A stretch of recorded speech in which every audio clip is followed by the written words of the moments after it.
ವಿರಾಮದ ನಂತರ ಮತ್ತೊಮ್ಮೆ ಬ್ರಹ್ಮಾಂಡ ಕಾರ್ಯಕ್ರಮಕ್ಕೆ ಸ್ವಾಗತ. ಗುರುಜಿ, ಮುಂದೆ ಯಾವ ವಿಚಾರದ ಬಗ್ಗೆ ತಿಳಿಸ್ಕೊಡ್ತಾ ಇದ್ದೀರಾ? ನೋಡಿ, ವೀಕ್ಷಕರಿಗೆ ಸಾಧಾರಣವಾಗಿ ಗಣಪತಿ ಹಬ್ಬದ ದಿವಸ ಗಣಪತಿನೇ ಮಾತಾಡಬೇಕು ಅಂತ ಹೇಳ್ತಿರ್ತಾರೆ. ಹೀಗೆ ಆ ಗಣಪತಿಯನ್ನು ತೋರಿಸೋ ವಿಚಾರ ಮಾಡಲೇ ಇಲ್ವಲ್ಲ ಅನ್ಕೋಬಾರ್ದು. ಅದಕ್ಕೆ ಗಣಪತಿನ ವಿಶೇಷವಾಗಿ ಹೇಳ್ತಿದ್ದೀವಿ ಕೇಳಿ. ಆ ಗಣಪತಿಗೆ ಮಣ್ಣಿನ ವಿಚಾರವನ್ನು ಸ್ಮರಣೆ ಮಾಡ್ಕೋಬೇಕು. ಆ ಮಣ್ಣಿನ ವಿಚಾರ ಸ್ಮರಣೆ ಮಾಡ್ಕೋಬೇಕಾದ್ರೆ ಮಣ್ಣಿನ ಗಣಪತಿ ಹೀಗೆ ಇರಬೇಕು ಶ್ರೇಷ್ಠವಾಗಿ. ಅವನು ಬಲಮುರಿ ಗಣಪತಿ ಎಡಮುರಿ ಗಣಪತಿ ಆಗಿರಬೇಕು ಅನ್ನೋದು ಶಾಸ್ತ್ರದಲ್ಲಿಲ್ಲ. ಅವನು ಯಾವ ಕಾಲಕ್ಕೂ ತಿಳ್ಕೊಳ್ಳಿ, ಮೋದಕವನ್ನು ಧರಿಸಿ ಅಥವಾ ಊಟವನ್ನು ಮಾಡ್ತಾ ಇದ್ದ ಸಮಯಕ್ಕೆ ಹೇಗಿರ್ತಾನೋ ಹಾಗೇ ಇರಬೇಕು. ಬಲಗಾಲನ್ನು ಕೆಳಗಡೆನೇ ಇಟ್ಟಿರಬೇಕು ಅಂತ ಹೇಳ್ತೀವಿ. ಯಾಕೆಂದರೆ ಬಲಗಾಲು ಸ್ಥಿರವಾಗಿರ್ತಕ್ಕಂಥದ್ದು. ಆ ಸ್ಥಿರವನ್ನು ಅವನು ಭೂಮಂಡಲವನ್ನು ಸ್ಥಿರವಾಗಿಟ್ಟಾಗ ಅನುಗ್ರಹ ಚಿಂತನೆಯನ್ನು ಮಾಡ್ತಕ್ಕಂಥದ್ದು. ನೇತ್ರ ಆನೆಯ ಕಣ್ಣುಗಳಿದ್ದ ಹಾಗಿದ್ದಾಗ ಆ ಹುಬ್ಬಿನ ಎರಡೂ ಭಾಗದಲ್ಲಿ ನೇತ್ರ ಚಕ್ಷಸು ಅನುಗ್ರಹ ಸಿದ್ಧಿ ಭಸ್ಮವನ್ನೇ ಹಾಕ್ಕೊಂಡಿರತಕ್ಕಂಥ ಗಣಪತಿ ಇರಬೇಕು. ಆ ಭಸ್ಮಧಾರಣೆಯನ್ನು ಮಾಡಿರಬೇಕು. ಅವನು ಯಾವತ್ತೂ ಏನು ಮಾಡ್ತಾರೆ, ಒಂದು ತ್ರಿಶೂಲ ಹಾಕ್ಬಿಡೋದು, ಸ್ಟೈಲ ಒಂದು ನಾಮ ಹಾಕಿಟ್ಬಿಡೋದು. ಯಾರು ಹೇಳಿದವರು? ಯಾವತ್ತು ತಿಳ್ಕೊಳ್ಳಿ, ಹೀಗೆಯೇ ಕ್ರಮ ಅಂತ. ಆ ಜನ್ಮ ಬ್ರಹ್ಮಚಾರಿ 3 ಎಳೆನೇ ಇರಬೇಕು. ಪೇಂಟಲ್ಲಿ ಮಾಡೋರು ಏನು ಮಾಡ್ತಾರೆ, 6 ಎಳೆ ಹಾಕ್ಬಿಡ್ತಾನೆ. ಯಾರು ಅವ್ರ ಗಂಟೆನ ಹೋಗಬೇಕು, ಇರಲಿ ಸರ್ ಆ ಪೇಂಟ್ ಪಕ್ಕ ಕೊಟ್ಟಾಗಿತ್ತು ಅದಕ್ಕೆ 6 ಎಳೆ ಮಾಡಿಬಿಟ್ಟೆ ಅಂತ. ಗಣಪತಿಗೆ 6 ಎಳೆ ಇಲ್ಲವೇ ಇಲ್ಲ. ಯಾವತ್ತು ಬ್ರಹ್ಮಚಾರಿತ್ವನೇ ಅವನಿಗೆ 3 ಎಳೆ. ನೀವು ಹಾಕಬೇಕಾದ್ರೆ ಗಣಪತಿಗೆ 3 ಎಳೆನೇ ಜನವಾರವನ್ನು ಹಾಕಬೇಕು. ನಾಣ್ಯಗಳನ್ನೇ ಏನಿಡ್ತೀರೋ ಹೊಟ್ಟೆ ಭಾಗದಲ್ಲಿ ಹಾವು ಇರಲೇಬೇಕು. ಹಾವಿನ ಪಕ್ಕದಲ್ಲಿ ಕಲಶ ಇರತಕ್ಕಂಥ ಅವಕಾಶವನ್ನು ಮಾಡಿಕೊಳ್ಳೇಬೇಕು.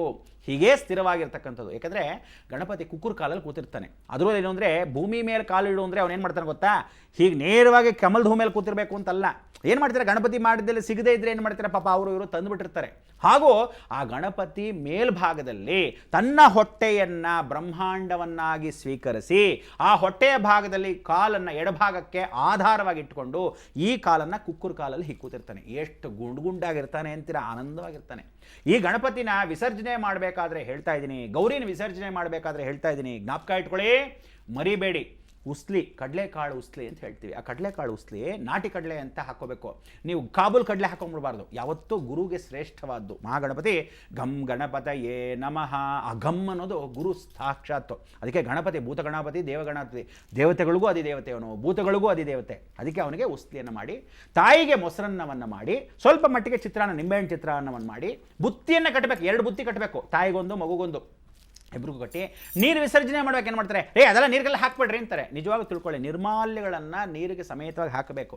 ಹಾಕೋಕ್ಕಾಗಲ್ಲ. ಏನು ಮಾಡ್ತಾರೆ, ಪಕ್ಕ ಬಿಸಾಕ್ರಿ ಅಂತಾರೆ. ಅಟ್ಲೀಸ್ಟ್ ನೀವೇನು ಮಾಡಿ, ಅಟ್ಲೀಸ್ಟ್ ಆ ದೇವ್ರ ಮೇಲೆ ಹಾಕಿರ್ತಕ್ಕಂಥ ನಿರ್ಮಾಲ್ಯ ಒಂದೇ ಒಂದು ಗೆಜ್ಜೆ ವಸ್ತ್ರ ಬಿಟ್ಟು ಏನಾದರೂ ಪೊಲ್ಯೂಷನೇ ಮಾಡಬಾರ್ದು ಅಂತ ಹೇಳಿ ನೀವೇನು ಮಾಡ್ಬೋದು, ಆ ಹೂಗಳನ್ನು ನಿಮ್ಮ ಮನೇಲಿ ಯಾರಾದರೂ ಮುತ್ತೈದೆಯರು ಬರ್ತಾರೆ ಅವ್ರಿಗೆ ಕೊಡ್ಬೋದು.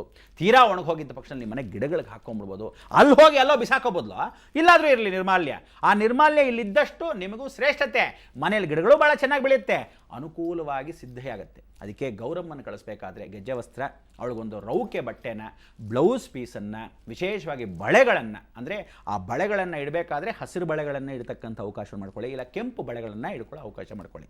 ಹೀಗೆ ಮಾಡಿಕೊಂಡ್ರೆ ಭಾಳ ಚೆನ್ನಾಗಿರ್ತಕ್ಕಂಥದ್ದು. ಸಾಕ್ಷಾತ್ ಬ್ರಹ್ಮಸ್ವರೂಪನಾಗಿರ್ತಕ್ಕಂಥ ಗಣಪತಿಗೆ ಉಸ್ಲಿಯನ್ನು ಮಾಡ್ತಕ್ಕಂಥದ್ದು, ಕಡಲೆಕಾಳು ಉಸ್ಲಿ. ಯಾರಾದರೂ ಕೊಡಿ, ನೈವೇದ್ಯವನ್ನು ಅಲ್ಲಿ ಇಟ್ಟು ಒಂದು ಮಂಗಳಾರತಿಯನ್ನು ಮಾಡಿ. ಏನು ಅಂದರೆ, ಕರ್ಪೂರ ಇಟ್ಕೊಂಡು ತೆಂಗಿನಕಾಯಿ ಮೇಲೆ ಮಂಗಳಾರತಿ, ಕುಂಬಳಕಾಯಿ ಮೇಲೆ. ಮೊದಲೇ ಹೇಳಿದ್ದೀನಿ, ವಾಮಾಚಾರ ಯಾವ ಕಾಲಕ್ಕೂ ನಿಂಬೆಹಣ್ಣೆ ಮೇಲೆ, ತೆಂಗಿನಕಾಯಿ ಮೇಲೆ, ಯಾವ ಕಾಲಕ್ಕೂ ಬೂದ್ ಕುಂಬಳಕಾಯಿ ಮೇಲೆ ಕರ್ಪೂರಗಳನ್ನು ಹಚ್ಚಬೇಡಿ.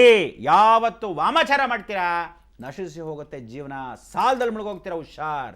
ಅದು ಮೂರೂ ಬ್ರಹ್ಮಸ್ವರೂಪ. ಅದಕ್ಕೆ ತೆಂಗಿನಕಾಯಿ ಸಾಕ್ಷಾತ್ ಗಣಪತಿಗೆ ಪ್ರಿಯನಾಗಿರೋದ್ರಿಂದ ತೆಂಗಿನಕಾಯಿ ಹೊಡೆದಿಡಬೇಕು.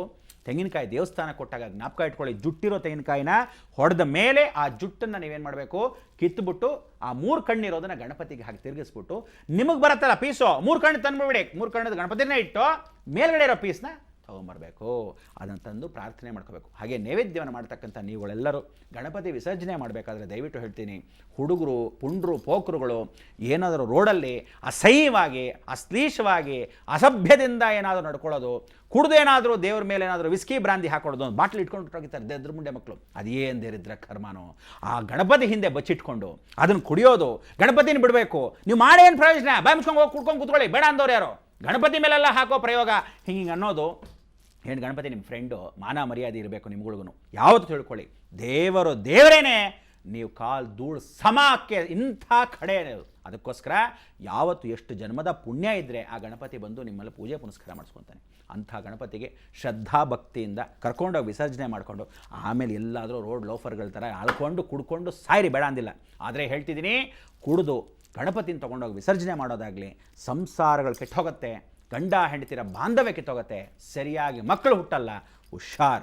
ಆ ಗಣಪತಿ ಮುಖಾಂತರ ನಾನೇ ನಿಮಗೆಲ್ಲ ಶಾಪ ಹಾಕ್ತೀನಿ. ಆದರೂ ಸಹ ಶ್ರದ್ಧೆಯಿಂದ ಹೋಗಿ, ಲೈನಾಗಿ ಹೋಗಿ. ಯಾಕೆಂದರೆ ಸರ್ಕಾರದವರು ಪಾಪ ಪೊಲೀಸ್ನವ್ರನ್ನೆಲ್ಲ ಸಿಬ್ಬಂದಿಗಳು ರಾತ್ರಿ ಎಲ್ಲ ಕಾವಲಿರಬೇಕು. ಅವರೆಲ್ಲ ಅಲ್ಲಿ ಕಾಯ್ಕೊಂಡು ಕೂತ್ಕೊಂಡಾಗ ಒಬ್ಬರಾದ್ಮೇಲೆ ಒಬ್ಬರು ವಿಸರ್ಜನೆ ಮಾಡಿ ಕ್ಷೇಮವಾಗಿ ಹೋಗಿ ಲಾಭಕ್ಕೆ ಬನ್ನಿ. ಆಮೇಲೆ ಗಣಪತಿ ವಿಸರ್ಜನೆ ಮಾಡಬೇಕಾದ್ರೆ ದೊಡ್ಡ ದೊಡ್ಡ ಗಣಪತಿ ಜೊತೆ ಚಿಕ್ಕ ಹುಡುಗರನ್ನ ಮುಂದ್ಗಡೆ ಬಿಡಬೇಡಿ. ಎಷ್ಟೋ ಜನ ಗಣಪತಿನ ಹಿಂಗೆ ಮುಂದೆ ವಿಸರ್ಜನೆ ಮಾಡ್ತೀರಾ, ಆ ಹುಡುಗರು ಹಿಂಗೆ ಎತ್ಕೊಂಡು ಹೋಗ್ತಾರೆ. ಗಣಪತಿ ಸಮೇತ ಹುಡುಗರು ಎಷ್ಟೋ ಜನ ಸತ್ತು ಹೋಗಿದ್ದಾರೆ, ಮುಳುಗಿಸ್ಬಿಟ್ಟಿದ್ದಾರೆ. ಈ ಥರ ದ್ವೇಷಗಳನ್ನ ಸಾಧಿಸ್ಕೊಂಡು ಅಥವಾ ಗೊತ್ತಿಲ್ಲದೋ ತಪ್ಪುಗಳು ಮಾಡ್ಕೊಂಡ್ಬಿಡ್ತೀರಾ. ಭಾಳ ಜಾಗೃತೆಯಿಂದ ಗಣಪತಿ ವಿಸರ್ಜನೆ ಮಾಡ್ಕೊಳ್ಳಿ. ಯಾಕೆಂದರೆ ಎಲ್ಲರೂ ಗಣಪತಿ ವ್ರತಗಳನ್ನು, ಗಣಪತಿ ವಿಚಾರಗಳನ್ನ ಹೇಳಿದ್ದೇ ಹೇಳ್ತಾ ಇರೋದಲ್ಲ. ಈ ಥರ ವಿಶೇಷವಾಗಿ ಸಾಮಾಜಿಕ ಜನಕ್ಕೆ ಎಲ್ರಿಗೂ ಒಗ್ಗಟ್ಟಾಗಿರ್ತಕ್ಕಂಥ ವಿಚಾರಗಳನ್ನ ತಿಳ್ಕೋಬೇಕು. ಆದ್ದರಿಂದ ನೀವೆಲ್ಲ ಸುಭಿಕ್ಷವಾಗಿರೋದೇ ನಮ್ಮ ಪ್ರಯಾಣ ಅಂಥ ಒಂದು ಆಸೆ, ಅಭಿಲಾಷೆ. ಈ ರೀತಿಯಾಗಿ ಗಣಪತಿ ಹಬ್ಬ ಸುಖವಾಗಿ ಆಚರಿಸಿ, ಎಲ್ಲರೂ ಚೆನ್ನಾಗಿರಿ. ಜೀವನದಲ್ಲಿ ಪ್ರತಿಯೊಬ್ಬನು, ಪ್ರತಿ ಕ್ರಿಮಿ ಕೀಟ ಜೀವರಾಶಿಗಳು ಚೆನ್ನಾಗಿರೋಕ್ಕೆ ನೀವು ಏನು ಹೇಳಬೇಕು, ಪ್ರತಿನಿತ್ಯ ಹೇಳ್ದಂಗೆ ಹೇಳಿ ನೋಡೋಣ. ಲೋಕ ಸಮಸ್ತ ಸುಖಿನೋ ಭವಂತೋ, ಸನ್ಮಂಗಳಾನಿ ಭವಂತು.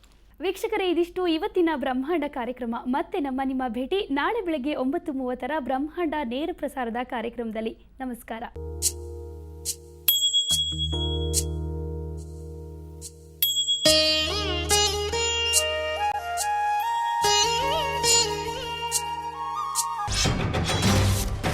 ಬ್ರಹ್ಮಾಂಡ ಪ್ರಾಯೋಜಕರು Jaipur gems and jewels, powered by Arya dish bar soap.